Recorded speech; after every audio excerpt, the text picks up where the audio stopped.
Essa noite de hoje, então, nós estamos recebendo aqui nesta casa, fora da caridade Nossa Salvação, a Maria Antônia Paduan, nossa colaboradora, companheira desta casa, e vamos cumprimentando a todos vocês aqui presentes.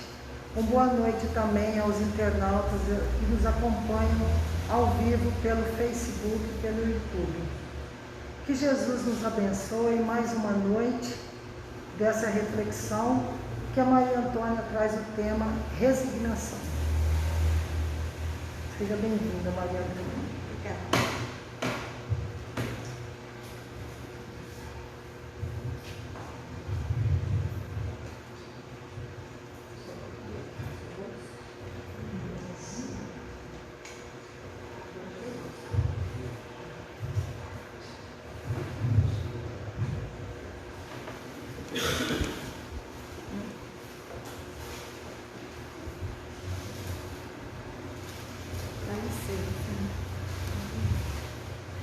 Boa noite a todos. Hoje eu me senti muito emocionada agora durante a abertura, durante a prece. Tamanha saudades de estar aqui. Quanto é bom estar nessa casa, quanto que nós somos abençoados, né, com os ensinamentos que aqui recebemos e com a assistência dessa espiritualidade maravilhosa.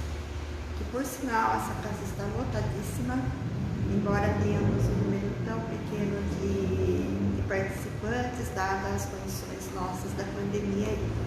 Bom, o nosso tema de hoje é sobre a resignação.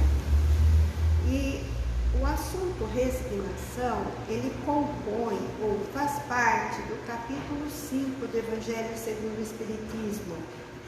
E eu vou ler aquela introdução inicial, que tem o conteúdo escrito por Mateus, por Lucas, para que nós possamos chegar na temática que é a resignação.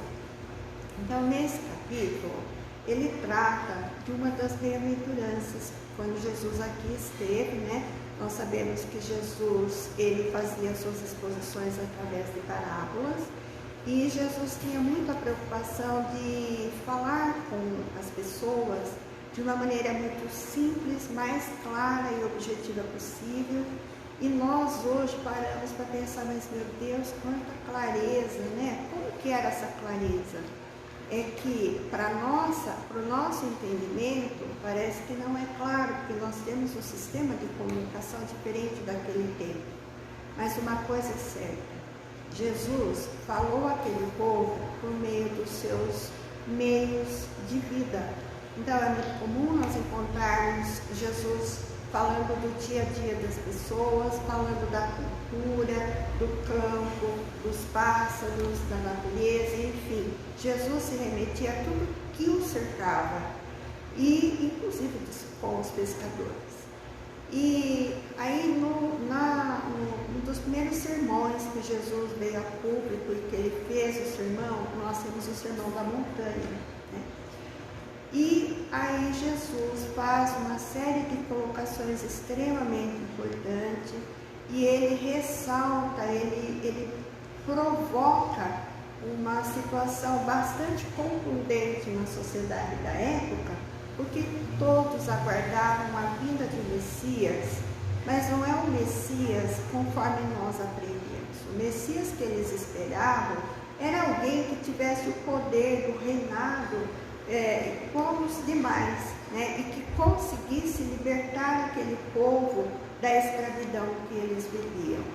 E aí vem Jesus e ele provoca uma revolução, porque na verdade ele vem e começa a valorizar os pobres, os rejeitados na sociedade. Ele começa a dar valor e dar lugar àqueles que realmente compunham em grande maioria a sociedade da época, né? E faz críticas severas àqueles que tinham poder financeiro, aqueles que tinham poder político na mão e que usurpavam das pessoas, do povo mesmo, né?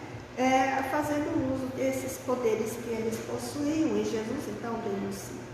Mas nós vamos nos ater à questão das bem-aventuranças, particularmente a do capítulo 5, né, que ele fala bem-aventurados os aflitos. Então nós vamos seguinte, Jesus diz assim: bem-aventurados os que choram, porque serão consolados. Bem-aventurados os que têm fome e sede de justiça, porque o reino dos céus é para eles. Nós vamos encontrar esse primeiro pronunciamento no Evangelho de Mateus, no capítulo 5, versículos 4, 6 e o 10. Vós sois bem-aventurados, vós que sois pobres, porque o reino dos céus é para vós. Vós sois bem-aventurados, vós que agora tendes fome, porque sereis saciados. Vós sois felizes, vós que agora chorais, porque rireis. E é Lucas quem faz essa citação no capítulo 6, versículos 20 e 21.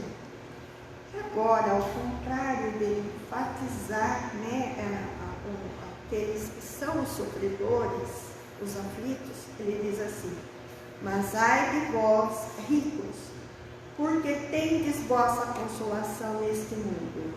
Ai de vós que estáis saciados, porque tereis fome.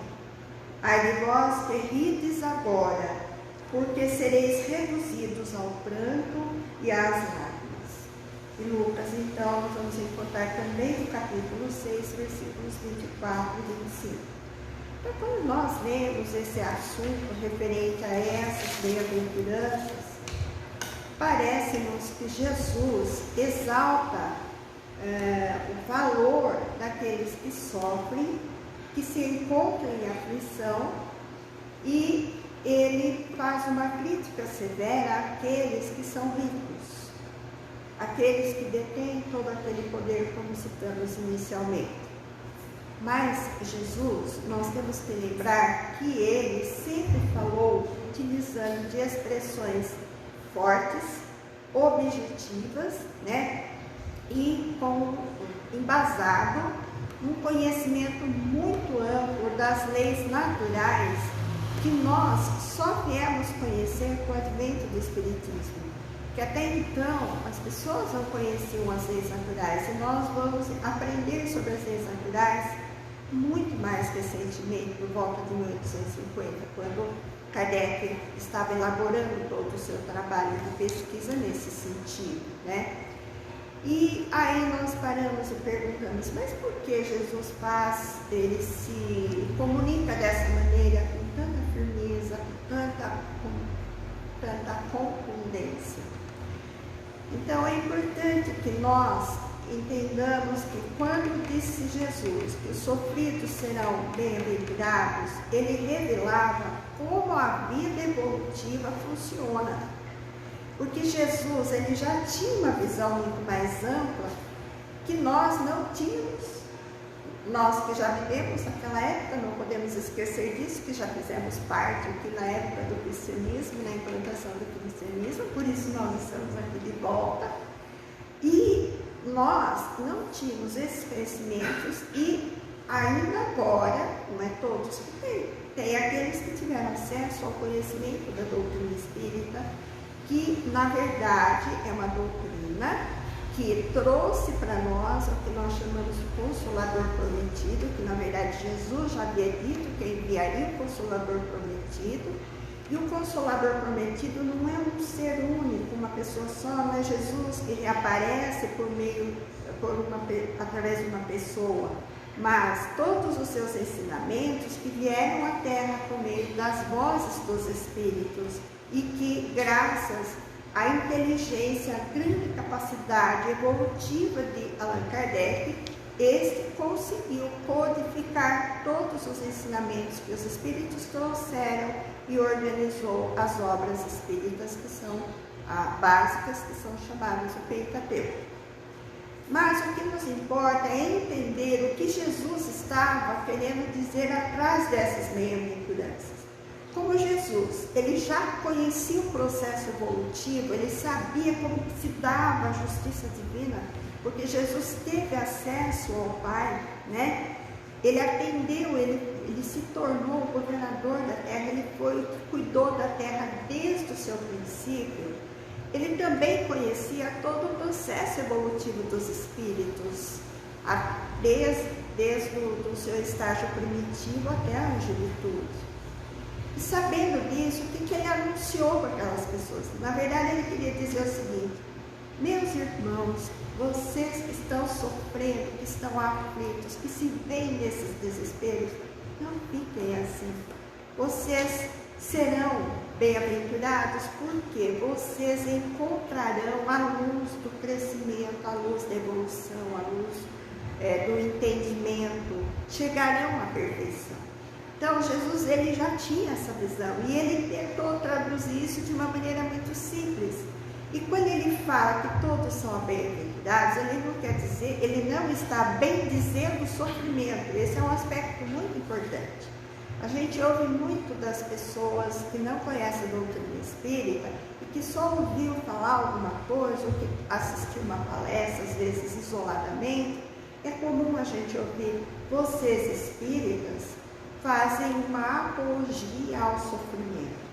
E quando a gente vê essa questão das bem-aventuranças aos aflitos, dá a impressão que Jesus também hipervalorizou o sofrimento como condição para que as pessoas alcançassem o reino de Deus. E é preciso que nós entendamos isso, porque se nós pensarmos dessa maneira, na valorização do sofrimento, nós estamos dizendo que Deus nos teria criado e colocado em nossa vida o sofrimento, imposto para o nosso crescimento o sofrimento, a dor. E é essa visão que nós não podemos ter. Por que não podemos ter? Porque se nós assumimos que Deus, ele é um Pai amoroso e que acima dele não existe nem nada acima dele, que ele é causa primária, razão de todas as coisas, então ele é a perfeição. Então como que o ser, nós não podemos usar esse termo ser, na verdade não é ser, né? É algo que nós sabemos que é causa primária. A gente conhece Deus pela sua criação. Como que esse Criador poderia colocar nos seus filhos o sofrimento? E como que Jesus, conhecendo todo o processo, viria nos dizer que nós teríamos que sofrer, e porque sofremos, então nós seremos bem-aventurados e vamos alcançar o reino de Deus? Não, o que ele estava mostrando para nós é que, e para aquelas pessoas da época, é de que nós passaremos por um processo de evolução e que durante a evolução nós enfrentaremos dificuldades naturais, porque nós somos como as sementes no solo, que se vê escondido na escuridão da terra, mas que para romper em vida, para poder brotar, para poder crescer e dar frutos, ela tem que penar, ela se desaparece enquanto semente para nascer numa vida nova de planta e depois crescer e progredir. Então, o que ele quis dizer com isso é que todos passam por esse processo. E que aqueles que estavam naquele momento vivenciando essas experiências do sofrimento, estavam se defrontando com o processo da sua evolução.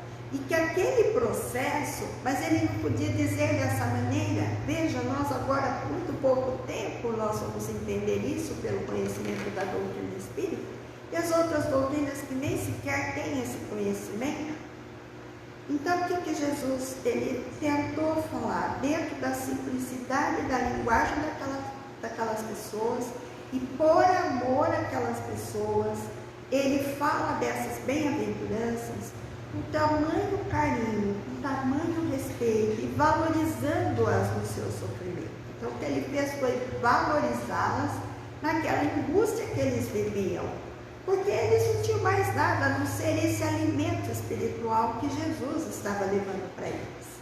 Mas ele fazia isso porque ele sabia do que estava acontecendo com cada um daquelas criaturas, e que muitos dali estavam vivenciando experiências como provas, porque já haviam passado por encarnações anteriores, estavam encarnando ali naquele momento, naquela época da implantação do cristianismo, vieram com essa oportunidade, porém um período muito difícil, doloroso, e que era perfeitamente compreensível aquele período que eles estavam passando de sofrimento.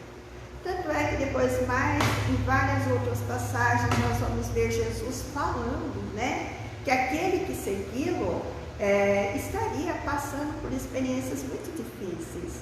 Quando ele convida os dois filhos, João e Tiago, filhos de Zebedeu, o que ele faz?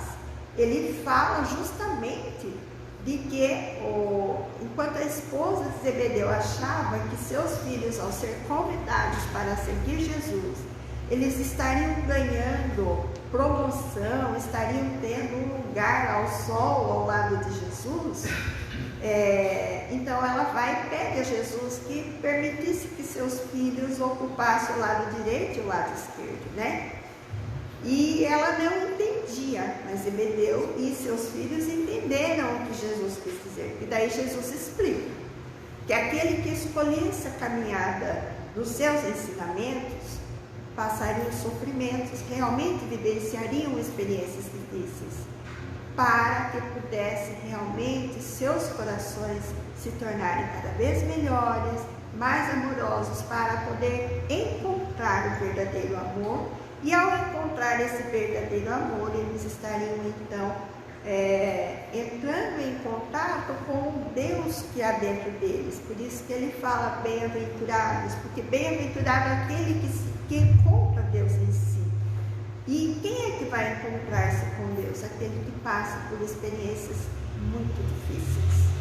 Tanto é que aqueles que já passaram por experiências de quase morte, aqueles que enfrentaram doenças graves, que passaram longa jornada de tratamentos graves, aqueles que passaram por momentos trágicos, por tragédias muito difíceis, eles dizem que se transformam, né? Todos aqueles que passam por experiências extremamente chocantes, dolorosas, se veem transformados. Por quê? É porque é a dor que vai transformar? Não, é porque quem entra em contato com a experiência da dor tem a oportunidade de entrar em contato consigo mesmo.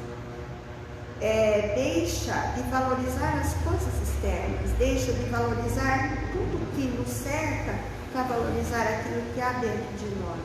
E no momento de profunda dor é o momento que mais nós entramos em contato com Deus. Mas não é aquele Deus fora de nós, é o Deus dentro de nós, né? E um Deus que está presente e que, com o ensinamento da doutrina espírita, nós vamos aprender que esse Deus, ele é extremamente amoroso, ele é pai, ele não é padrasto, como diz o velho ditado, embora eu não ache correto, porque tem muitos padrastos que são muito grandes pais. Aliás, né, quantas pessoas, né, foram criadas por seus padrastos, que são maravilhosos. Então não é bem isso, mas o que eu quero dizer é que Deus, sendo Pai amoroso, não teria construído tudo que nos cerca se não fosse através das suas leis. E o que nós observamos na natureza, tudo na natureza tem um processo de transformação. E a transformação, ela quer queira, quer não, ela é dolorosa. Quando a gente tem um diamante, a música que a gente começa a reunião aqui na casa, né? Nós temos uma luz dentro de nós pequenina, mas essa luz ela vai brilhar à medida que nós crescermos em conhecimento e em experiências. E as experiências da vida, elas não são todas prazerosas. Grande parte das nossas experiências e aquelas que nos fazem crescer, elas são dolorosas. Tudo. Se a gente vai fazer um bolo, para a gente ter um bolo, nós precisamos misturar tanta coisa, daí vai para o forno quente, né? Tem que estar na temperatura exata para poder chegar no bolo. Se nós observarmos tudo à nossa volta, é uma constante transformação. É uma constante mudança para o novo. E essa mudança para o novo sempre vai ser uma mudança positiva, uma mudança de renovação, mesmo que nós não enxerguemos. Nós aqui na Terra achamos que o mundo, da forma como ele está materialmente falando, ele está muito desorganizado e fica desorganizado quando a gente vê uma tragédia, quando a gente vê uma série de coisas que está acontecendo. Mas quando nós temos um olhar mais amplo ao longo do tempo, nós vamos percebendo que tudo que acontece depois de uma tempestade, vem o sol, vem um dia renovado.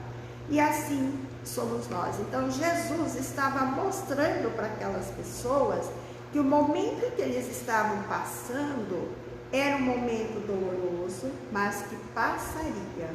E que eles estariam em contato com a realidade divina, com o reino de Deus.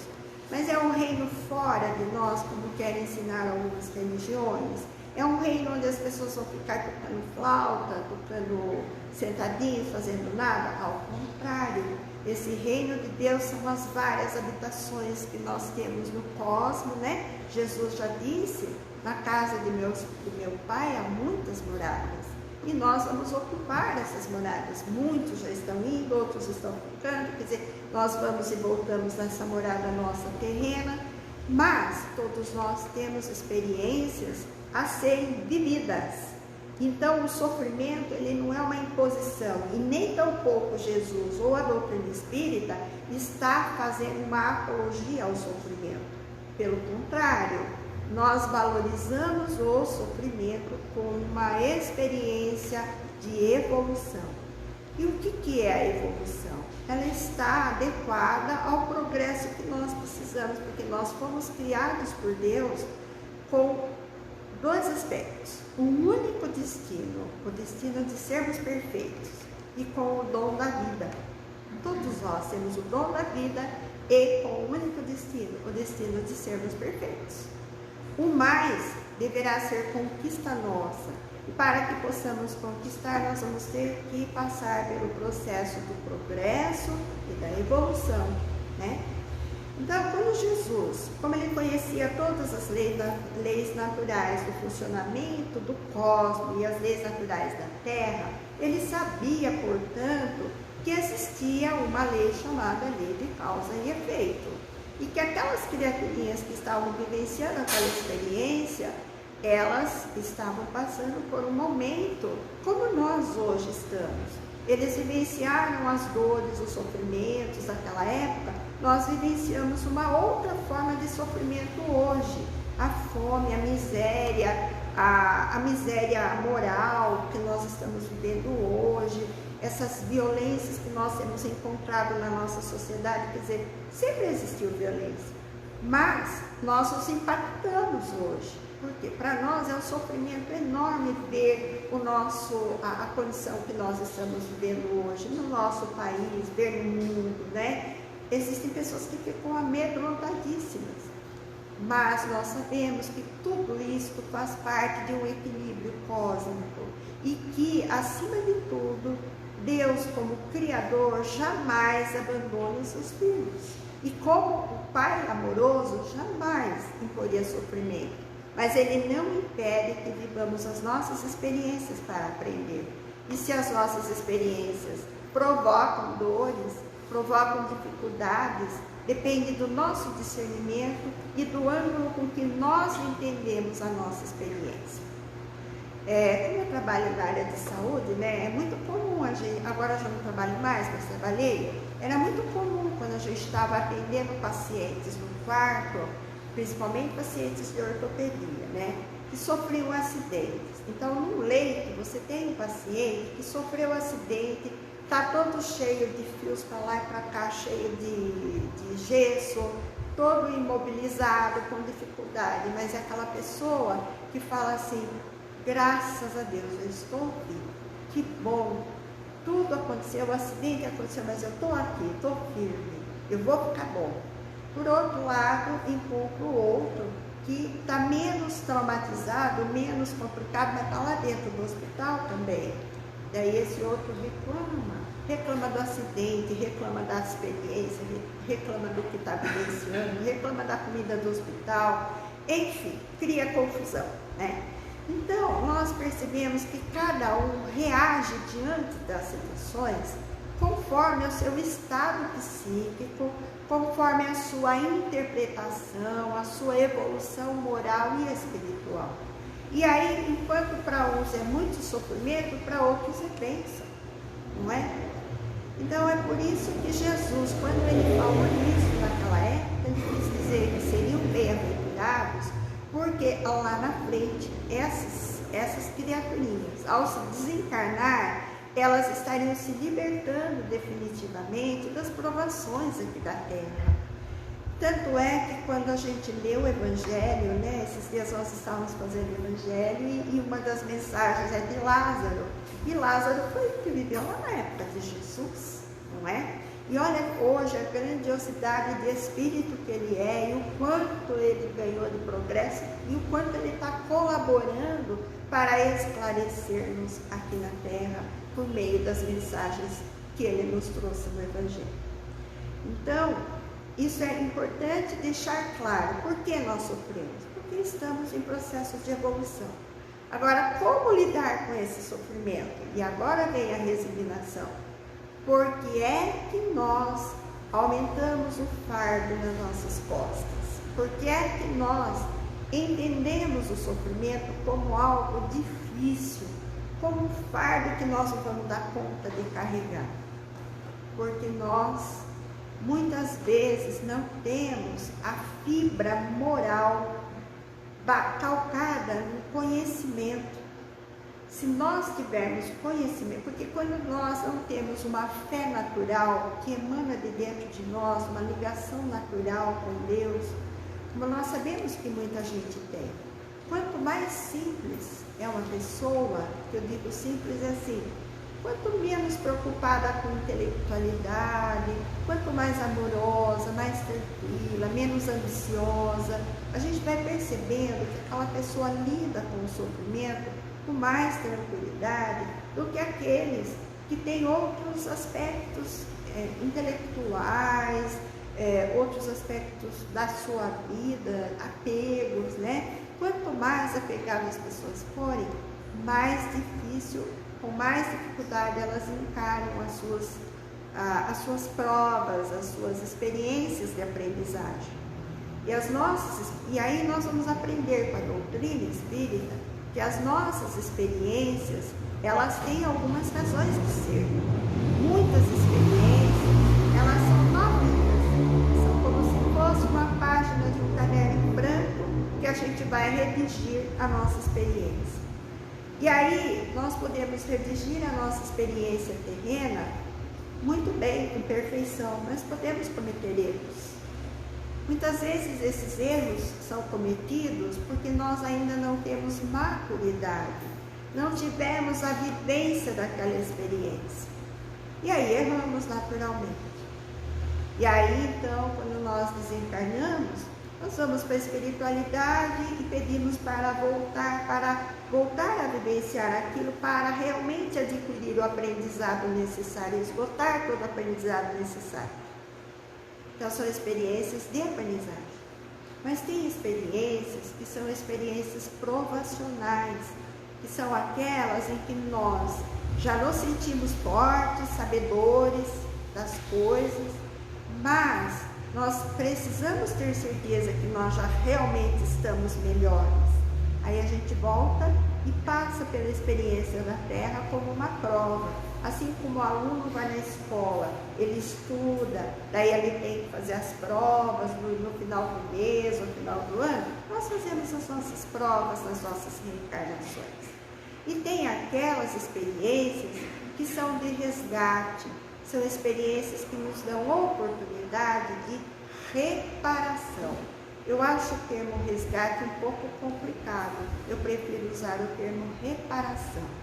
Por que reparação? Porque a gente repara algo que não está correto, algo que precisa ser refeito, que precisa ser aprimorado, melhorado. E na reparação, muitas vezes nós vamos consertar as coisas. E quando nós reencarnamos aqui na Terra, nós trazemos muitos compromissos que não foram bem vividos nas vidas anteriores e a gente volta para cá. Ao voltarmos para cá, nós vamos reviver aquela experiência e ela vai se constituir uma oportunidade de reparação. Então, muitas vezes, nós estamos vivendo com um filho trabalhoso, um pai trabalhoso, alguém com quem a gente não se sente afinizado, um chefe trabalhoso, um trabalhador, um colaborador da nossa empresa que dá muito trabalho para nós. Enfim, nossa convivência social. Mas a maior dificuldade ainda é dentro da nossa família, porque é debaixo do mesmo teto que nós vamos encontrar nossas maiores dificuldades. Então é nesses momentos que muita gente cai naquela atitude de inconformismo, de reclamação, de revolta, e fica perguntando, mas por que Deus me colocou essa pessoa na minha vida? Por que eu estou passando por isso? Eu não mereço. Daí quando a gente tenta, como espírita, explicar o que está acontecendo, às vezes a pessoa fala assim, mas eu não me lembro o que eu fiz no passado. A gente não se lembra do fato, mas o sentimento nós temos. E quando nós somos revoltados, provavelmente nós já éramos revoltados anteriormente. Estamos repassando a experiência para justamente trabalhar esse problema nosso, né? Então a vida é uma oportunidade de aprendizagem contínua. Só que aprender não é fácil. Pergunte para a criança que está lá no processo de alfabetização se foi fácil começar a escrever, montar palavras, escrever as suas primeiras letrinhas, somar, dividir.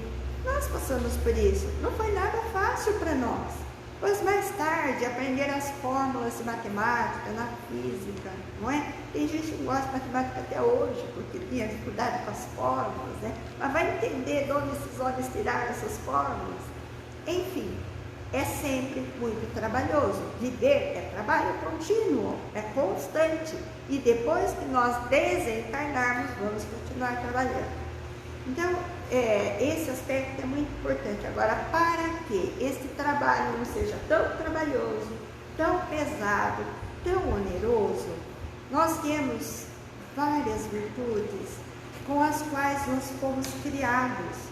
Então, quando Deus nos criou, Ele nos criou simples e ignorantes. Não a ignorância entendida pelo homem, mas aquela ignorância de quem não tem conhecimento nenhum.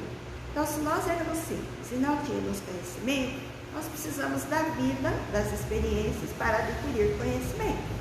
Com a aquisição do conhecimento, com as experiências e vidas, nós vamos desenvolver a inteligência. E ao desenvolver a inteligência, nós vamos aprendendo a fazer escolhas. E aí, quando nós começamos a fazer escolhas, nós fazemos o exercício do livre-arbítrio. E ao executar o nosso livre-arbítrio, é a hora que vai depender muito de como nós estabelecemos os valores íntimos nossos para com as nossas experiências.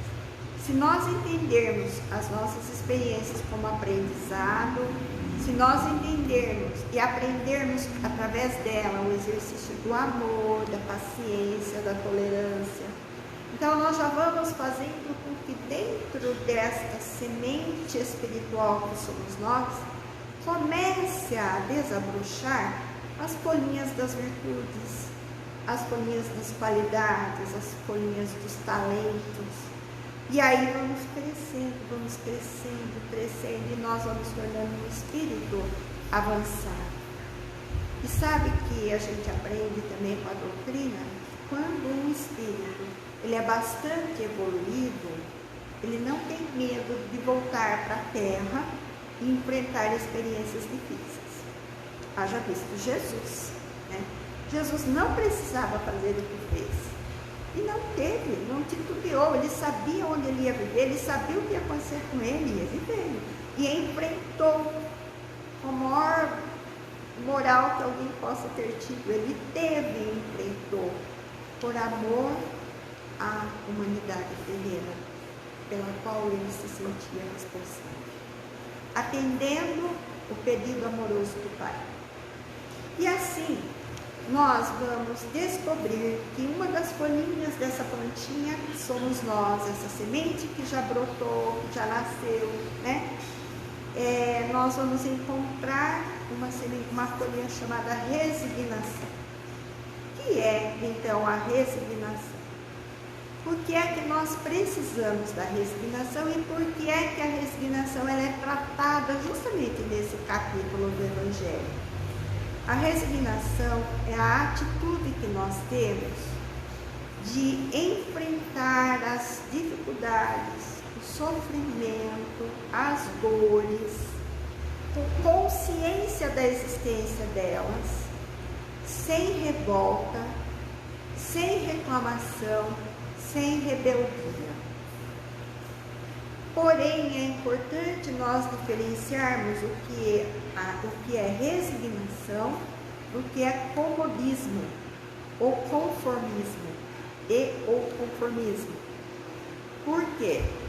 É muito cômodo para aquele que se vê em situações difíceis de sofrimento, ficar parado, estagnado, não fazer nada e deixar que a dor vá tomando conta e vai vivendo, vive um dia depois do outro, até que muitas vezes abrevia sua experiência encarnatória, porque envereda numa depressão, não age, deixa a coisa acontecendo.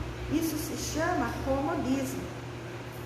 E junto do comodismo, a pessoa fica conformista. A pessoa que se acomoda, ela também fica ela se torna conformista, tá? Vamos lá. E ao se tornar uma pessoa dessa maneira, o que ela vai fazer? Ela não vai agir, ela não atua, ela não é ativa. Simplesmente ela deixa que a experiência passe por ela. Ela não explora aquela experiência, ela não usa a experiência como aprendizado. A resignação não significa que nós vamos ficar brigando com a nossa experiência. Ao contrário, a pessoa que tem atitude de resignação, ela olha para aquilo que ela está vivendo, ela olha para aquela dor. Está vivendo uma doença grave, ou alguém dentro da casa está com uma doença grave. Olha para aquilo e vai ver o que pode fazer para solucionar aquela situação. Se é doença, se é saúde, vamos procurar, vamos cuidar, vamos atrás de médico, vamos fazer tudo o que é necessário para atenuar esse sofrimento. Mas às vezes é uma doença que não vai ter cura agora. Vai demorar muito ou nem vai ter nessa vida. Então a pessoa vai se entregar no desespero? Não, vai se cuidar, vai buscar o auxílio para se manter o melhor possível. Então a pessoa resignada é aquela que tem uma atitude ativa diante do seu sofrimento. Busca solucioná-lo, mas se não é possível, pelo menos se adapta àquela situação, mas com vigor, com fé, buscando auxílio constante, não só no plano físico, quando é caso de doença, na medicina, mas muitas vezes não é caso de doença, muitas vezes são questões financeiras, muitas vezes é fome, é miséria, não é? Então, isto faz com que a pessoa que é resignada, ela vai atrás da solução, ela tem uma atitude ativa, ela é o que nós chamamos de proativa, diferente daquele que se acomoda, diferente daquele que fica conformista. Porque geralmente quem faz isso são aquelas pessoas que se sentem vitimizadas, que são orgulhosas, né? Que não querem lidar com o seu orgulho, então fica revoltada, ou se não revoltada, se acomoda, né? A gente vê muita gente assim. Mais uma vez que eu estou na área da saúde, eu vejo muitas situações assim, né? Pessoas que se acomodam no estado depressivo. Na psicologia, nós conhecemos um termo chamado ganho secundário. Pessoas que são assim, elas não são resignadas, elas são pessoas conformistas que buscam porque elas estão obtendo um ganho que a gente chama de ganho secundário. Então são aquelas pessoas que nunca vão sair daquela situação. Por quê? Porque ela está tendo uma vantagem nisso, né? Quem trabalha muito com pessoas que têm vícios, que são dependentes, tem trabalho, né, que fala que se trabalha não só com o dependente, trabalha-se com os codependentes. Codependentes são os familiares, né? Ou alguém muito ligado àquela pessoa que sustenta a dependência do outro. Então é aquela mãe que tem um filho que usa droga. A mãe se enfia em qualquer canto de uma favela, qualquer canto que ela puder, para levar o dinheiro para o traficante, para poder o filho dela não ser sacrificado. É natural, é amor de mãe. Mas às vezes isso não é amor. E é por isso que as pessoas precisam buscar soluções, precisam buscar ajuda, precisam buscar alternativas, para que elas não sustentem o sofrimento do outro ou o seu próprio sofrimento. Então, resignação não é sustentar sofrimento continuamente, mas resignação é olhar o sofrimento, é trabalhar para superá-lo, e se não consegue superá-lo, é adaptar-se à existência dele. E uma das boas formas de nós nos adaptarmos à presença de sofrimentos importantes na nossa vida é nós fazermos o bem ao próximo, é nós praticarmos a caridade. Porque toda vez que nós estamos vivendo uma experiência dolorosa, nós voltamos para dentro de nós mesmos. E nós sentimos uma dor intensa. Vejamos quando nós perdemos um ente querido, um familiar muito querido, de grande vínculo conosco. Nós sentimos uma dor que os espíritos dizem que a maior dor que alguém possa sentir é a mãe que perde um filho. Então, realmente é muito doloroso. E quando é que essas mães conseguem aliviar suas dores? Ela não vai deixar de sentir a dor, ela não vai deixar de sentir o luto. Quando ela começa a compreender o sentido da vida, o sentido da vida do seu filho que voltou para a espiritualidade. Por isso que a doutrina espírita é extremamente consoladora. Quando ela, se não conhece a doutrina, mas qualquer que seja onde ela estiver, ela decide que ela vai gastar aquela energia do seu sofrimento em prol do outro. Então é aquele que volta-se para praticar o bem para outras pessoas. Então a gente vê muito assim, pessoas que tiveram alguém familiar que teve câncer em casa, que desencarnou. A gente vê muitas experiências de pessoas que enfrentaram dificuldades terríveis dentro de casa e que depois que passa, continua o sofrimento. Porque perdeu, porque houve uma separação abrupta às vezes. Até mesmo quem sofre problemas financeiros, nós estamos falando de coisas que tocam mais ao nosso íntimo, à nossa alma, mas existem as coisas materiais que nos levam ao grande sofrimento. Qual é a melhor forma? Porque as coisas materiais a gente conquista de novo, a gente trabalha, a gente arregaça as mangas. Mas ninguém consegue trazer para si de volta um filho que desencarna, a não ser que vá se encontrar com esse filho na espiritualidade em uma outra encarnação, mas na atual é difícil, né? Ainda que ele volte em uma outra condição, não vai voltar muitas vezes com o filho, é raro acontecer isso, né? Então, o que acontece? A pessoa resignada é aquela pessoa que entende o que está sofrendo, aceita, mas não cruza os braços. Vai à luta, continua vivendo por aquilo que perdeu, vivendo por esse sofrimento mesmo, e faz por si e pelos outros. Então, quando nós fazemos por nós e pelos outros, nós sempre estamos nos libertando. Por quê? Porque nós, ao sairmos dessa dor íntima, nós começamos a olhar o outro, nós esquecemos a nossa dor, e nós não conectamos tanto com a dor que está aqui dentro. Então, esse é um processo dinâmico natural da dor. E, para que possamos encerrar, eu me lembrei, já que eu citei rapidinho aí a questão da dependência, tendência, quando eu penso na palavra resignação, eu me lembro da oração da serenidade, que os grupos de autoajuda se utilizam. E aí eu não sabia a oração toda, eu fui procurar e até achei o final delas que eu não conhecia. Diz o seguinte, para encerrar, vou aproveitar e fechar com essa oração para nós refletirmos, que eu acho que ela é o símbolo da resignação. Diz assim: Deus, concede-me a serenidade para aceitar aquilo que não posso mudar, a coragem para mudar o que me for possível e a sabedoria para saber distinguir entre as duas. Vivendo um dia de cada vez. Na resignação nós vivemos um dia de cada vez. Apreciando um momento de cada vez. Recebendo a dificuldade como um caminho para a paz.